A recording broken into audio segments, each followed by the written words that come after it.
Hello and welcome to the show. Very nice to have your company. Military training, roadblocks, protesters gathering. The G20 in Brisbane's upon us.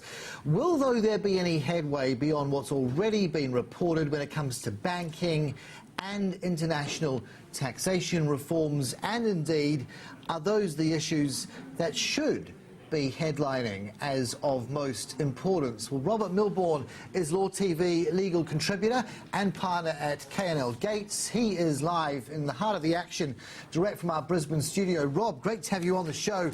As always, timely this one because, of course, as a partner in an international firm, you are across these cross-border transactions that the G20 have stamped as priorities, not least of all tax reform internationally and banking alongside it. What might realistically come out of this that's not already been flagged?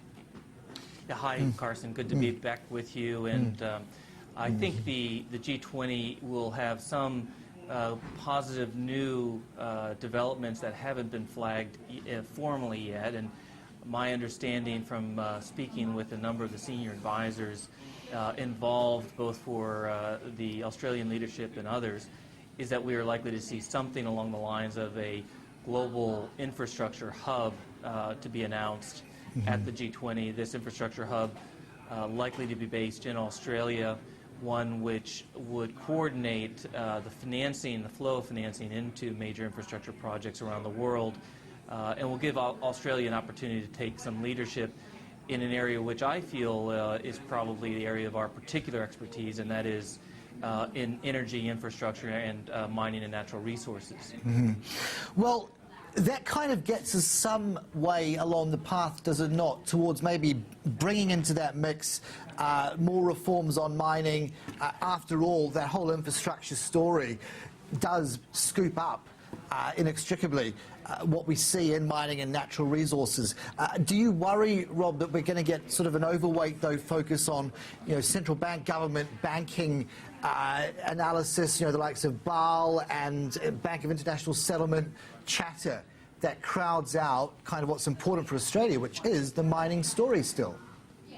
Yeah, look, frankly, I've been a little disappointed over the course of the year that the G20, which itself is rooted in financial sector reform, has focused to the detriment, I think, of other fundamental aspects of the Australian economy and the international economy on banking sector reform and tax reform. The Australian leadership has come up with a brilliant target, I believe, which is this additional 2% growth target over the next several years, and provided some flexibility in this target to allow for non-financial sector reforms to achieve this additional growth. That growth is likely to include some reforms of the mining and natural resources sector.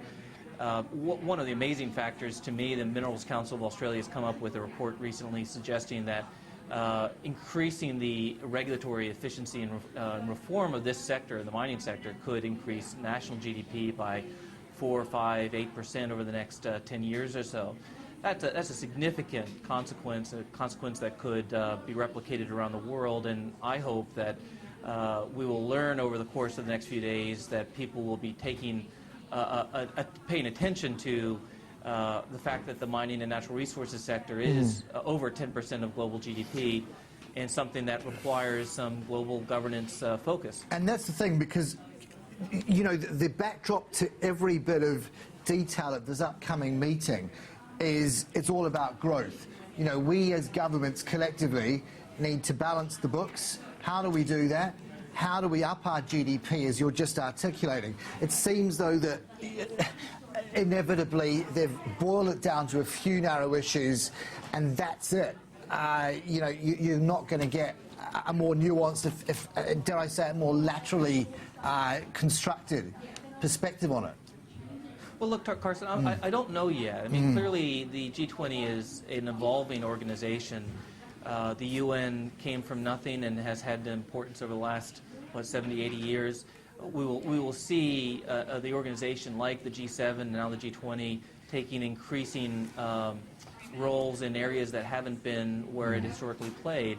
As you know, Australia is passing the baton of leadership of the G20 to Turkey. And something I've mentioned recently is that Turkey faced its greatest mining and natural resources disaster in recent history last month. They Well, had exactly. 300 men killed. And Well, you would think... You would think that, as you say, it was, I guess, on the tip of your tongue, that they would have been, I guess, steering for some kind of, action today, not into the future, because yes, they take it over, and yes, the meeting's going to be under their watch next time round, but there's an opportunity to seize now, isn't there, with that fresh in people's minds, that tragedy. I would sure hope so. And really, I would hope that we begin to recognize that the resources sector is a global player, whether these mine developments are in Turkey or in Australia or Mongolia or Mozambique. There's similarities in how they can and should be regulated to ensure safety and protection of the environment. We're now facing deep sea mining, and incredibly, the U.S. Congress has passed, introduced a law recently on asteroids mining. Wow. So this is an area of where I think there's opportunity for global coordination and collaboration and harmonization of regulation, and I think is that something G20 can ultimately take on. You've talked about the need to maybe harmonise, though, what is ultimately a mishmash of regulations, some kind of an international secretariat. What's to prevent the infrastructure hub expanding its remit to include that type of an oversight role, or you don't see that as being harmonious with what they're talking about on infrastructure? Well, look, I think there's a number of different ways this will unfold over time, Carson. The first really is that I think Australia is reluctant to encourage the G20 into the format of creating new regulatory organizations. What they're intending is a short-lived entity in Sydney, I think, that will be coordinating the flow of this international capital towards infrastructure. What I envisage is something different that does coordinate best practice and harmonizes the opportunities of regulation to reduce red tape and increase investment. That has been done in other international organizations, mostly in Europe, but we already have something called the EITI. You and I talked about that recently, based out of Oslo. There are other organizations in Europe under the UN banner. And maybe over time, as people look at the incredible consequences of mining and resources in Papua New Guinea or Mozambique, and the nation-building consequences of these projects, that there will be more attention to improving them. Really briefly, in a sentence, you're presenting more on this, in Brisbane inside the next 24 hours, Thursday, right? That's right. Yeah. Remind me what's happening, what time? Oh, look, I'm having a round table with a number of players involved in the resources sector tomorrow afternoon to talk about the developments of G20 in the resources sector. Some members from government and private sector will join us, and hopefully people like you can come along as well, Carson. Well, it's as timely as any issue that's otherwise on the table, so that would give us due cause to do just that. Robert, thank you as always. Appreciate it. Thank you, Carson.